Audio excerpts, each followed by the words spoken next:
Hey guys, welcome back to my YouTube channel. So today we have the story of two ladies who allegedly stabbed each other in South Africa, Kempton Park, one achiba afa. So let's hear from the horse's mouth from Skana wachona arikupumirwa moshe kuti akabaya munhu. The full story kuti tizo kuti chii chakanyatso kuitika panyaya iyi. Yes, customer yangu ndakudzoka downstairs ndabva ndasangana namomo padhori patoilet. Momo ndobva nditi mari yangu ini ndabva ndatomti mari ndinayo asi unozwa kuti saka ndandikumbira chii ndakabhidifika tinango pabasa kuti mari inosvedza ini saka since ringe ro100 yega ndandinayo ndakatanamuka kunzwisisa ndabva ndamuti okay it's fine since wakundituka because abva totanga kundituka ndobva ndamuti no it's fine tora 100 yako pane kuti undituke ndandichingokukumbira ndobva ndatomba ndozvanje yake ndobva adzika masteps akaenda time yemanheru ekurara ndikukwidza masteps malume vari kumopana Michelle ndowandoshiya naye ndabva ndachangosvedzera kuti Michelle ukupi mufuniskiye ndo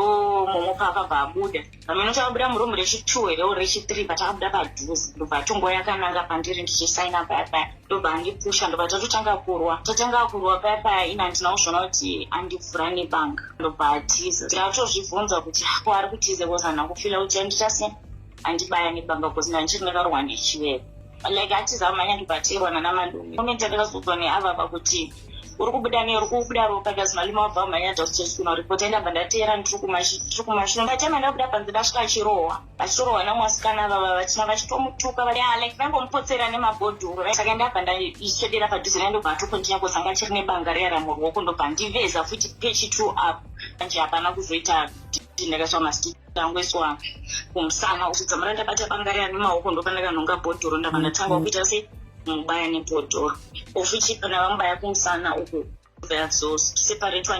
nemaseti saka nekuda kuti ndandakazenge kupera simba ndiri panze apa ndopakabva ambulance yabva yasvika ndaitoda kuiswa mumota yesecurity yepabasa ipapo iye hatina kuona kuti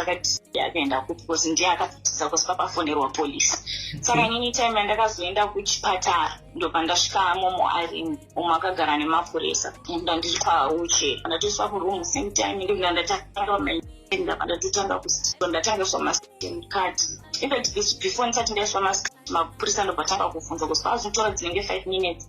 kosi yanga nestatement rake rangasvika kavaudza kosi angavaudza kuti inini ndiri kumu 100 handina kupa mari yako futi mari yake ndandatomba musitanga ndobva ndashedzwa kosi maperimedix akabva ati iyo shamwari yako yause yakugwaza uko ikatiza ndomba purisa yako abva vazouya kwandiri wandibvunza nanda-explaina ndobva vazomushedza pamubvunza kuti kweyo nyaya yako haisi kusangana uri kutiwo ndiwe wanzwa nhese uri kutaurawo nzee wanga une banga kosi azodzamara tafonera masecurity vanga vari kubasa vanga varipo pane zvaiitika zvina malume vacho huwizachindibaya nebanga mapurisa andobva tomuudza zvikanzi iwe sisi waugona kuita se hamugona kutaura chokwadi vavabvunza inini kana ndinoda kuita polisi ngava ndatinwa ndochida kuita polisi ndopataka mapurisa pakabva ngoti hai alright ndobva vatovhara nyaya havana fana kutogeta vakavhura ndobva inini ndatoatendwa nemadhokta ndabva ndasoniwa liya rekutanga remastate ndabva ndaiswa liya rechi2 ndabva ndazoiswa rechi3 pamusoro ndabva ndaadmitwa ndabva ndapuwa bed iya itreat moment aitreat ndakatolike ndakatomufisa kuti nasati ndaburiswa paarea ipapo saka momo akabva apuwa injection rekutanga rechiveva kubva apuwa rechi2 rechiveva harina kushanda futi saka rekutanga rina kushanda rechi2 harina kushanda ndopakazotanga kutanga doitonga nemafisi dokta ndobati azi mafisa aya ndizvi ndikumubvunza kuti wai maichina hatisiri kushanda is there anything chaunotora minoti akapindurana kuti kudini nemadhokta sapazosvika time yekuti anga asingasade kutaura anga kungoti mirai dokta achivabva andibvunza zvikanzi what is she saying ndabva ndati she saying mirai which means like stop ndopakabva vati no uyo ari kutamba nesu mukambotanga ukashedza namadhokta vaya vakawanda vakaungana paari ndopazvakazondishedza zvikanzi anombotoremba ndati nehandizivi zvikanzi no musikana uyo aimasinga zvake ndemunhu anoshamata ndikati I don't know mara chinhu chakangoziva chaitora it was wrong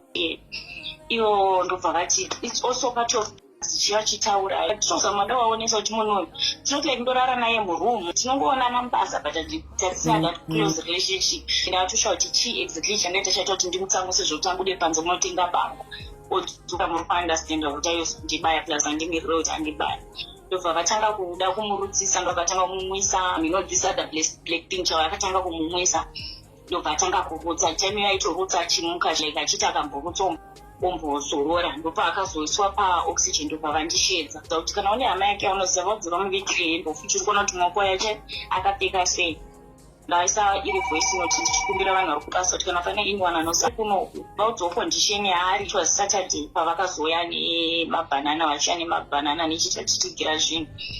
ndobva vauya nehembe dzamo nyangwe nino ndakatovigirwawo ndirike nedress kose hembe dzangu dzadziri kubasa ikoko. Pakaende ndaitomuona pese ndaitomboona ndichitopfuura ndichimuona zvotangwa kufa ndadiswa Sunday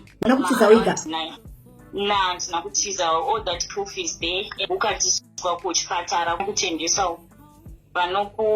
medication yaunopiwa inenge itori nesikika kuti wanga uri kuningirika wanga uri kuchipatara chakati ndadiswa rini Thursday yatiri kubate ndofanira kudzokera kuchipatara because ndo date rangu randakapiwa rekudzokera. Ndabva ndangokwira taxi yangu pamari yangu yandandasara nayo ndandasara ne120 rand 20 rand ndobvautendisa hospital ndichidzokera pabasa. Asi ndichisvika kubasa manager akationa vamwe masecurity akatotanga kuti tafara takuona saka musikana yaita sei aida kukuuraya. Vanchingopindura ndichiti ari right ndamusiya chi nyangwe time dzandabuda makuseni ndatomubvunza anga ari right akataudza ndikati saka ini nazviito tirigare pabasa papa panobhadharwa tongoti 200 yekubuka makuseni kuti ushande plus 100 yekurara inova 300 rand per day. Saka ndandisina mari iyoyo. Saka inini ndopandabva ndangogesa ndabva ndangochinja ndikabva ndaita sei ndikatobuda ndikatooneka kune vasikana vazhinji